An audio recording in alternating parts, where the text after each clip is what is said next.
Hi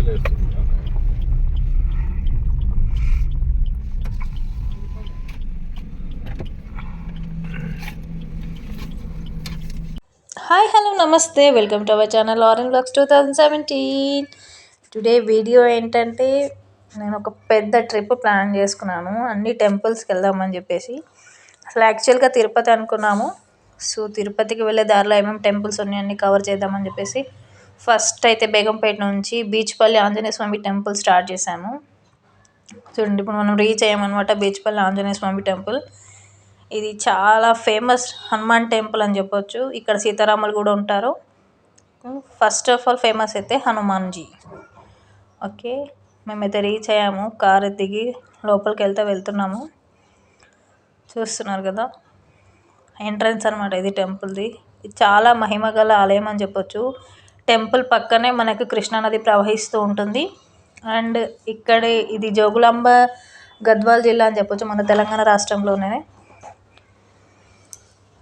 జోగులాంబకి వెళ్ళే వాళ్ళు compulsory ఈ హనుమాన్ని దర్శించుకొని వెళ్తారు చాలామంది. సో ఇది చాలా పురాతన ఆలయం అని చెప్పొచ్చు. చోళరాజుల కాలం నాటిదనమాట. ఇక్కడ స్పెషల్ ఏంటంటే మన హనుమాన్ విగ్రహానికి ఇరువైపులా శంకు చక్రాలు ఉంటాయి. చెప్పాల్సింది ఏంటంటే ఈ టెంపుల్ కట్టిన తర్వాత ఎవరైతే స్వామివారిని మొదటగా దర్శించుకుంటారో వాళ్ళనే పూజారిగా నియమించమని స్వామి సెలవిచ్చారంట.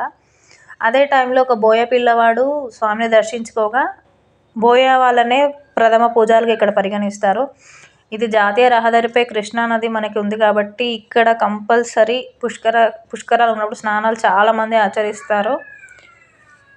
ఇక్కడ ఆంజనేయ స్వామి ఆలయంతో పాటు కోదండరామస్వామి ఆలయం కూడా ఉంది. అండ్ కృష్ణానది మధ్యలో నిజాం కోట కూడా ఉందండి. ఆలయం అయితే చాలా చాలా విశాలంగా ఉంది అండి. స్పేస్ ఇది లైన్లో వెళ్ళి దారి చూడండి. అందరూ కంపల్సరీ దర్శనం చేసుకోవాల్సిన ఆలయం. మనం ఏ ఊరికైనా వెళ్ళండి, మీరు కంపల్సరీ ఊరికి ఒక విగ్రహం అయినా కనిపిస్తుందండి, ఒక ఆంజనేయ స్వామిది. నేను ఇన్ని టెంపుల్స్కి వెళ్ళాను కదా, ప్రతి ఊరిలో బయట అయితే ఒక విగ్రహం నాకు కనిపించింది ఆంజనేయ స్వామిది. అంత పవర్ఫుల్ గాడ్ అనమాట మనకి ఆంజనేయ స్వామి. చూడండి మీరు కూడా బీచ్పల్లి ఆంజనేయ స్వామిని దర్శించుకోండి. ఆ స్వామివారి కృప మీకు ఉండాలని నేను మనస్ఫూర్తిగా కోరుకుంటున్నాను. అంతటి బలాన్ని మీకు మీ పిల్లలకి దేవుడు ప్రసాదించాలని నేను కోరుకుంటున్నాను. చూడండి, ఎవరైనా ఇప్పటి వరకు టెంపుల్కి వెళ్ళని వాళ్ళు ఉంటే కంపల్సరీ వెళ్ళండి, దర్శించుకోండి, పుష్కరాల స్నానం ఆచరించండి కృష్ణానదిలో. చూస్తున్నారు కదా ఫ్రెండ్స్, ఆంజనేయ స్వామి వారిని, బీచ్పల్లి ఆంజనేయ స్వామి అన్నమాట. హారతి కూడా తీసుకోండి. జై బోలో హనుమాన్కి జై అందజేసి. చూడండి సీతారాములు అనమాట.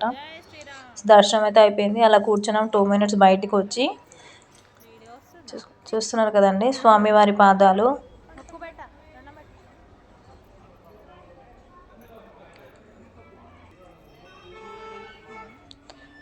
ఇది స్వామివారి రథం అన్నమాట. దర్శనం అయిపోయింది, వెళ్తున్నాము. ఒకసారి గోపురం పైన చూడండి మన వానర సైన్యం ఏం చేస్తున్నారో సీతారామ విగ్రహాల దగ్గర. ఇదే నిదర్శనం అని చెప్పొచ్చు ఆంజనేయ స్వామి భక్తి. చూడండి పైన అయితే మాది దర్శనం అయితే అయిపోయింది.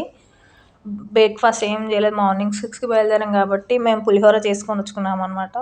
ఒక దగ్గర చెట్లలో ఆపేసి, మన వెహికలే కాబట్టి పులిహోర తిందామని ఆపాము. పులిహోర తింటున్నాము.